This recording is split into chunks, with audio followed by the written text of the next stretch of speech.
मेरे पास एक सेंटेंस है, मैं एक्चुअली कुछ पढ़ रहा था, so I was actually reading Bhagavad Gita, and there is a line which I would want to quote from there, which says that abhyasen tu kaunteya vairagyena cha grihate, which basically means that through practice you can control your mind. Through practice every day you will improve.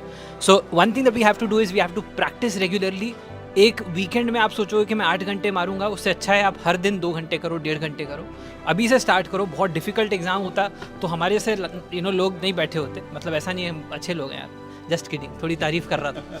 तो सो I am sure आप कर सकते हैं. Just keep practicing and you are all all really amazing people. आप बहुत बहुत अच्छा करेंगे लाइफ के अंदर.